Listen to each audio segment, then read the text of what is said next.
Hey guys, it's Robin, RsIslandCrafts, and welcome to my studio. Today I want to show you a way to use up some of those fabric scraps, or you can just use yardage and fat quarters or whatever fabric you happen to have on hand.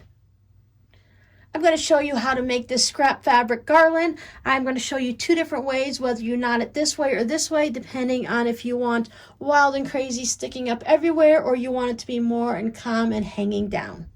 All you need is a bunch of fabrics and something to tie it onto. I'm using a shoelace, but you can use ribbons or twine or anything else like yarn or whatever you might happen to have.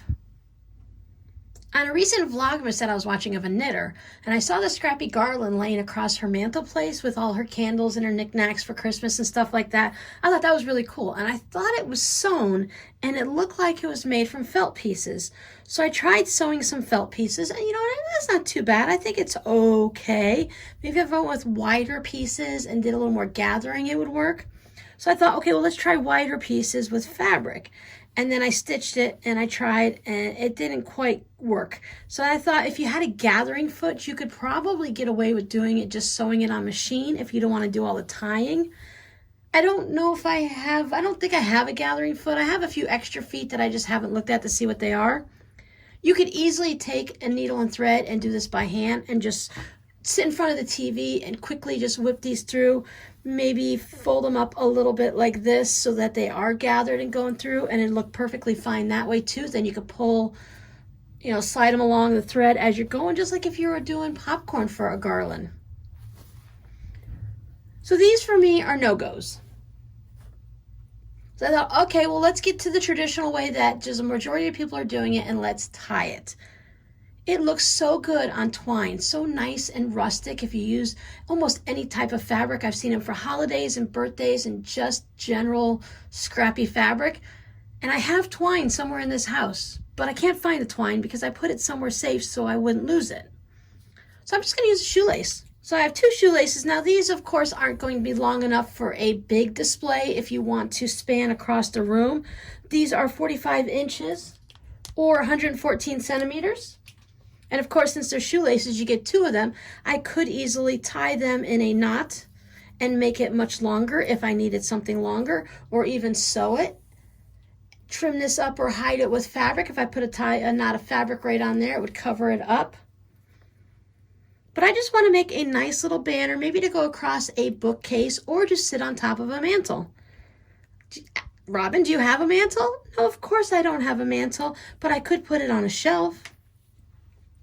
So to get started, you want to start with twine or ribbon or a piece of yarn or a shoelace. Shoelaces come in a variety of colors. I'm doing a Valentine's one, as you can see, with pink fabrics and white. So the white shoelace is going to work perfectly fine. You want to measure the space that you want to hang this. Say you want to hang it across your headboard and have a nice little swooping headboard for Valentine's Day or for your children, across a bookcase, a wall, anywhere, right? Measure it and then give yourself, I'd say give yourself 10 to 12 inches on each end so that you can turn it into a loop if you want to hang it, or give you extra room to hang it wherever you want.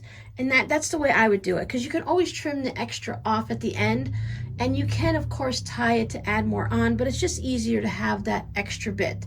So if you wanted to go across a 3-foot span, maybe start with a 5-foot piece of jute rope, ribbon, shoelace, yarn, whatnot. I like to find the center point just because it's nice to work from the center in either direction. You can start at the end. That's perfectly fine too. Just remember to give yourself that good amount of foot or so so you can tie it and hang it and whatnot.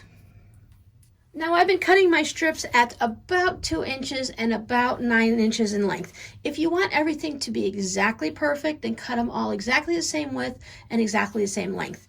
If you don't like seeing any of the threads fraying or whatnot, you can use a pinking shear on your rotary cutter.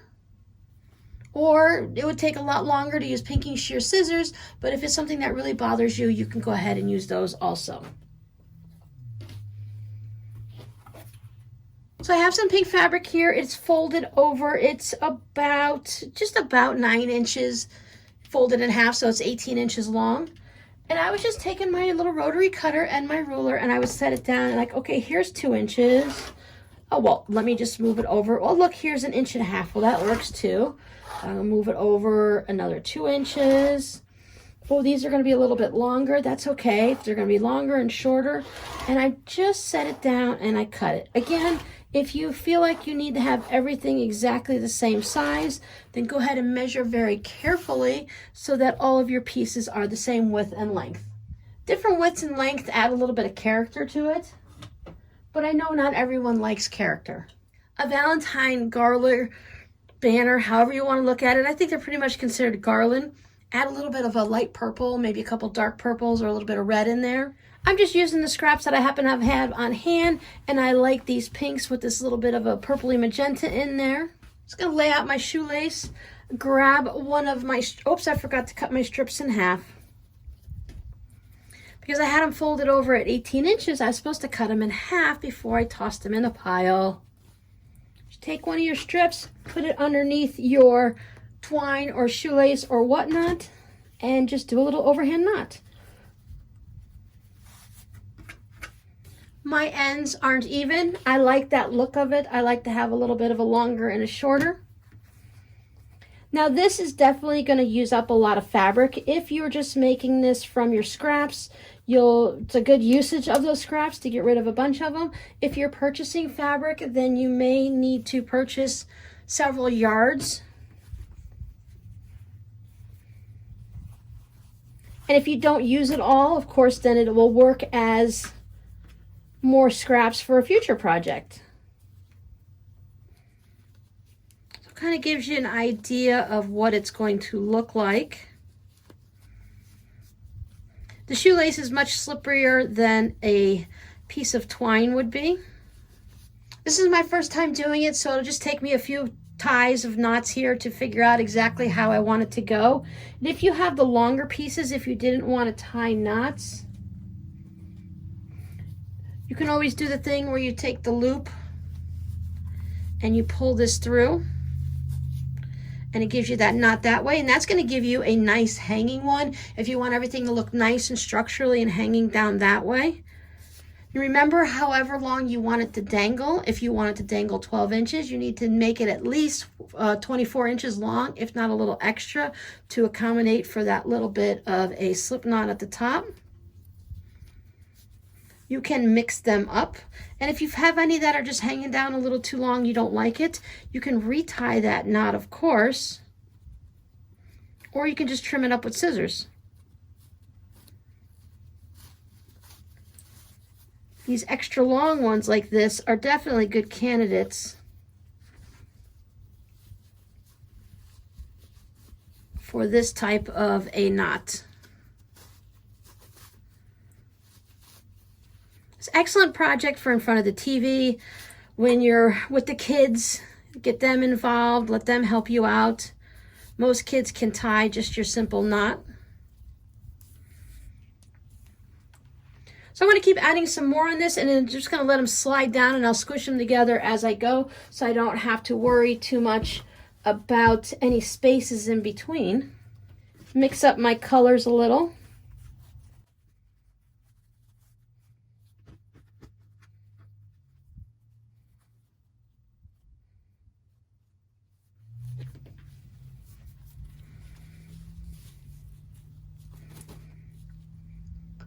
I like how they're all going in all different directions, but I could definitely see where you'd want them all to be hanging down nice and neat, which is easy to adjust them and just pull them down. So I'm just pulling the two ends together, and then as I just slide them down, so this way they're hanging down nice and generally, I don't want to say neat, but they're all hanging down in the same direction instead of pointing all over. So I'm going to go ahead and keep tying all these on until I get all of my fabric on there, and I'll show you what it looks like. So I went ahead and I tied a bunch of them on this way, and I took my longer ones and I did that little overhand loop that you can do that I showed you. So it all depends on what look you're going for, whether you want the wild and crazy everywhere. I think these would eventually droop down a little if you hung them, or if you want them to hang like this. Now, I think if you're having it for a birthday party and you're hanging it maybe across a doorway or something, or across your headboard, anything would work, but I really like the longer strips. I would definitely go for, let's say, about 24 inches long, and whatever width you want, maybe vary the widths or just do all 2 inches.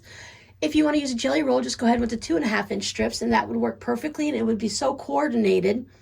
Those are 40 inches long usually, so you can cut them in half and use 20-inch strips, and then they would hang down nicely. You could trim them all up even if they were hanging a little crooked.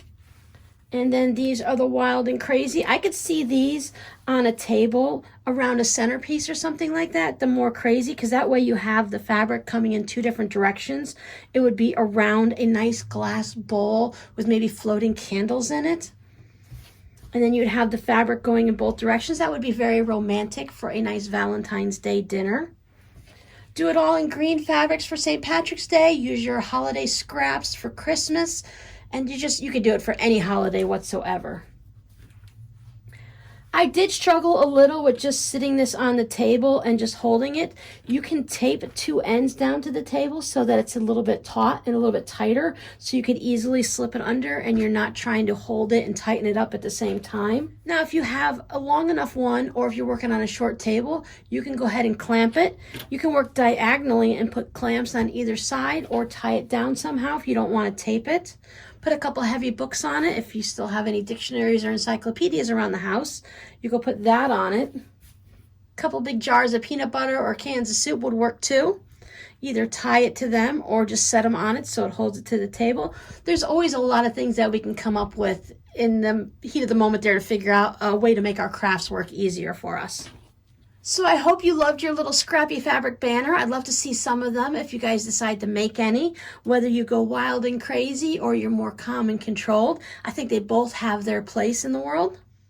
And the other thing I was thinking, if you want to use up some, maybe you picked up some sheets at the thrift store or some old sheets you have at home, instead of trying to cut each strip, you can do the little thing where you snip it every 2 inches and then just pull it and tear it.